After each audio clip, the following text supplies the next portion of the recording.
There is no progress on the long-promised extension to the emergency department at Mayo University Hospital, according to Mayo Sinn Féin Deputy Rose Conway-Walsh. The deputy says this situation was confirmed by the Minister for Health, Stephen Donnelly, in response to a parliamentary question submitted by Fine Gael Deputy Alan Dillon on developments at the hospital. A modular prefab extension of the emergency department at the Castlebar Hospital was promised by the government 9 years ago, but to date no funding has been approved, despite persistent overcrowding at the ED. Deputy Conway-Walsh has been giving more details to Midwest News editor Theresa O'Malley on Minister Donnelly's update. It says procurement of a design team subject to funding availability and overall project prioritisation. Well, what does that mean to anyone? Well, it means what it has meant for the last number of years is that there's no money for it. Exactly. Well, there's no commitment. There is no commitment. Even after the whole COVID crisis and everything, and we still don't know where the other side of it, there's every likelihood that there will be another spike. We still don't have a commitment to do things right within Mayo University Hospital. We look at the modular unit, what they're saying is currently being scoped. 9 years later, 9 years after it was promised, it's currently being scoped.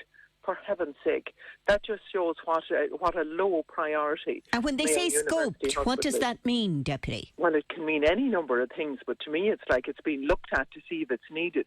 For heaven's sake, anybody who has either worked inside Mayo University Hospital or attended Mayo University Hospital within the last 9 years, and indeed before it, could see that there's no need to be scoping it whatsoever. What we need is action, and what we need is further work to commence on it, and a commitment date. So the right answer to that question should have been the apology in the first instance that it hasn't been done before now, and secondly a date by which the work would commence on it. So it's the usual vague HSE speak, we'll get around to it whenever. And well, in fairness, it has been raised at HSE West level on many occasions by many councillors from across the county. And what HSE management say is, look, we're ready, but there's no capital funding. So it's a government thing. It has to be, money must be given or we can't proceed.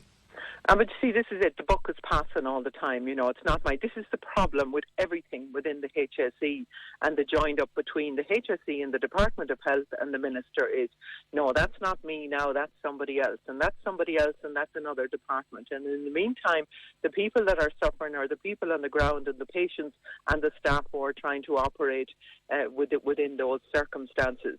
So it's passed the buck again. I often think why all of these managers and departments are set up within the HSE and the Department of Health is that nobody is accountable at the end of the day.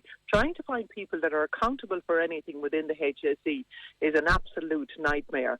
Now, we don't just take Mayo University Hospital on its own. We have a dire situation within Balmullet Hospital where they have 5 patients and they won't admit any other patients. So you cannot just take the bed capacity within Mayo University Hospital. You have to coordinate that with the bed capacity within the district hospitals. But now the reason for taking no patients in Balmullet, according to the HSE, is because essential maintenance is being done at the hospital in Balmullet.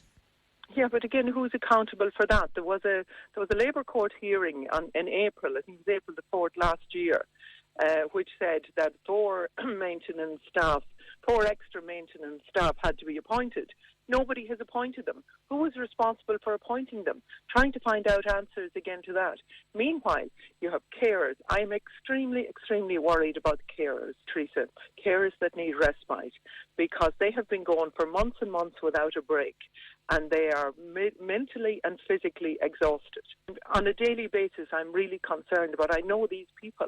I know what they're going through, and yet there is nothing offered to them other than, we're looking into it, we'll do it as soon as possible. I fear there is not the urgency there that needs to be there.